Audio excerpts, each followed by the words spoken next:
Hey guys, welcome to Evolving Waves. Super excited to have episode 3 today with Mr. Frank Wells. So, for those that are new to our show, our focus is on riding the tides of adversity to the shores of success, focusing in on the lessons that we go through that adversity. Uh, the person that is joining us today, I've known for quite some time now here in Charleston. He's everywhere. If for those that are watching on video, you'll notice he is decked out in purple. This guy is a definition of personal branding and is everywhere. He's like omnipresent at networking events. Um, the true ambassador of his brand and does a great job with promotion. So I'm super excited to have his story and welcome in here in just a second. We've got for those that aren't aware, our podcast is brought to you by Stingray Branding. We're a local marketing agency here in Charleston that serves the entire country. So if you're looking for web design, social media, podcast recording, or anything else for your marketing, we're happy to help you. StingrayBranding.com. Frank, welcome. Thanks for being here, bud. I'm looking forward to this. This has been we've had lots of conversations over the last couple of years, networking and stuff. I know a little bit about the story, but I am super excited to get to dive in and learn a little bit more. I mean, you've got a great successful business, right? You've done a lot and grown that a lot over the last just couple of years, really, right? Yes. Fantastic. Well, let's kind of start off with the background, right? If you wouldn't mind, kind of Sure. let's know who you are, what you're doing today, and where it all started.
That makes sense. Yeah. So let's kind of go back to the transition, right? Mhm. From Health First to Holy City. What led up to um, the exit of Health First, and why did that happen? Um, Yeah, that's a right, great and story.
Or the best scenario.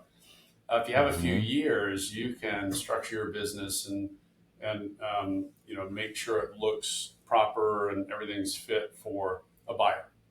And Mhm. so we did that. We took several years to do that. In late 18, December of 18, 2018, we sold the HealthFirst clinics to a group that was venture capital backed out of Nashville, Tennessee. That's where 300 healthcare companies live, Hmm. and a lot of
So you go through all this stuff with Health First.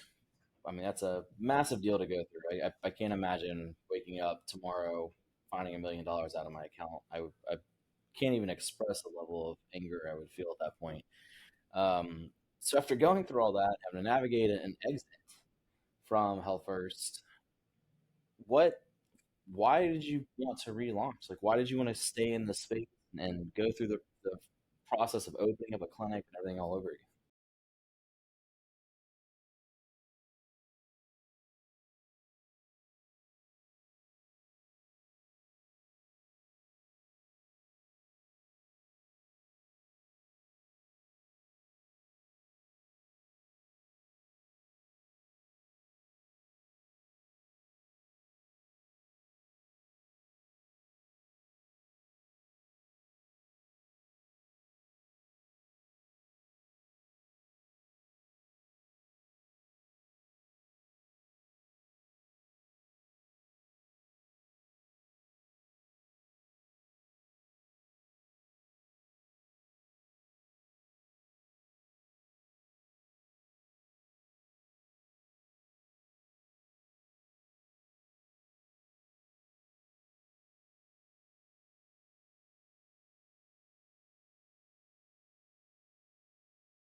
So, would you say that that's probably, I mean, would you say it's probably the biggest challenge that you had at Health First that you learned the lessons from and then applied to starting Holy City Med, or was there other stuff from a leadership perspective that really helped kind of kick off Holy City Med and make it into a quickly thriving business?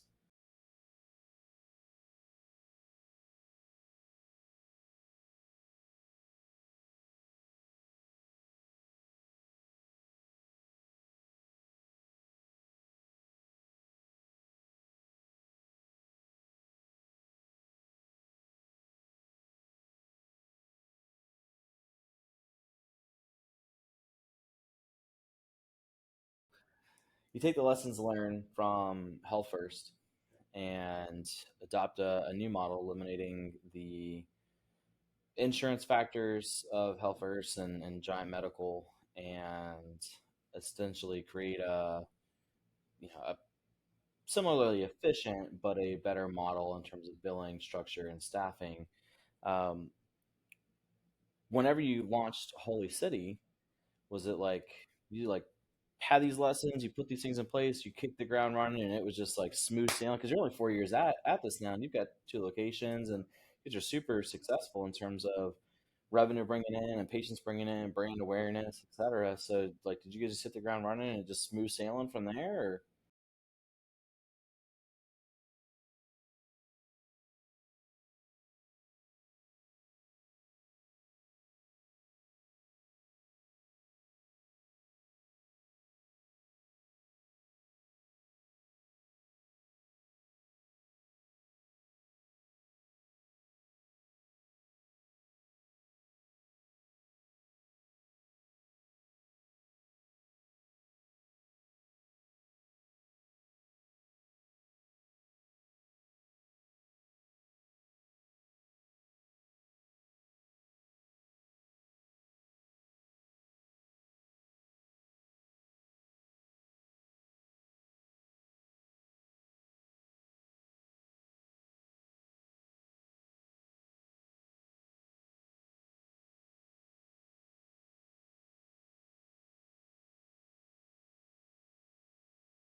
That makes sense. So let's go back and kind of focus in a little bit on that exit strategy and your transition. Um, so as you're having to go through planning and preparing and negotiating the sale of Health First, what are some of the lessons that you learned through that process that you incorporated into Holy City Med that has helped it achieve a faster growth and will help you down the road?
And so, as you're looking at that goal of 62 clinics, you're currently at two, which is one more than one. And that's, the crazy thing is that even though you're far from that goal, you're also much further than most business owners ever get to. Because getting to the point that you have more than one location that's able to be properly managed without you in there day to day is a feat.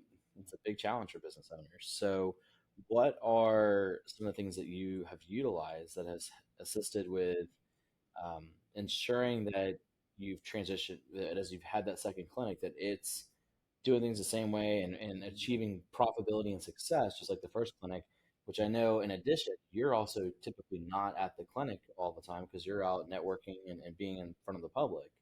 So, what are some of the tools and lessons that you've utilized to help that to happen?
I mean, from a from somebody that has been in the ER and in medical buildings plenty, not for my own doing, but for being there with others. Um, yeah, that process is terrible. So to think about the what you've created with that access, I mean, the biggest thing that I dread, right, is like, man, I don't want to go sit there for 2 hours. I don't have time for this. So just eliminating that, it hopefully gets more people into the doctor. And of course, everybody knows that if you can get to the issue sooner, you're more likely to get it corrected, and for it to be less expensive to do so. So that makes a ton of sense to me. Um,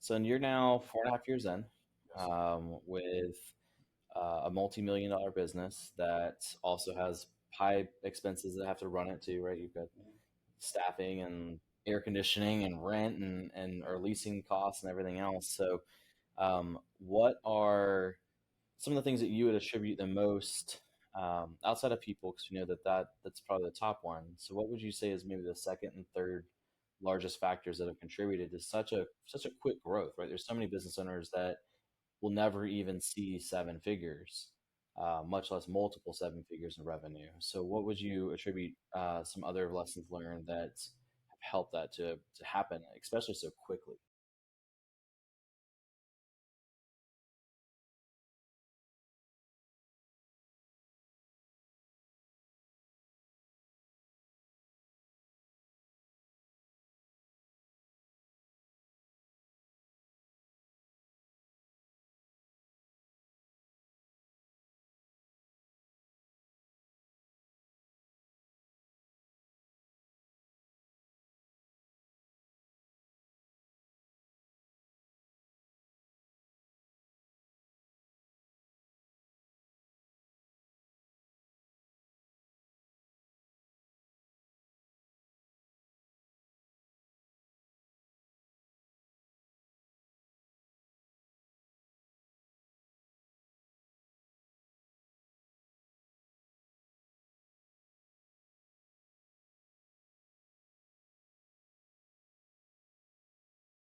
So, would you say that, so looking at that stability and trying to achieve some of those goals, what are some things that are within your control, and what are you doing to influence them to overcome that instability, to push the business forward?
Can you discuss a moment of triumph or success that you've had at Holy City in the last 4 years that stands out in your mind?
That's awesome. So, looking ahead, what are one or two future goals that you have for Holy City Med, and what are some of the past lessons learned that will help you that you'll be able to leverage to accomplish those future goals?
That's incredible. So as we wrap up today's episode. Thank you so much for coming in, Frank, and giving us some incredible insights. Definitely looking forward to hopefully having some of our members take some of this information, understand that the way that they're operating in their status quo does not have to be the way of the future, even if it's in the insurance and health industry, which is one of the most regulated and difficult industries to operate in. At any point, you can be an industry disruptor. So, as we wrap up today's episode, remember that in the face of adversity, there is always the potential for growth, resilience, and success.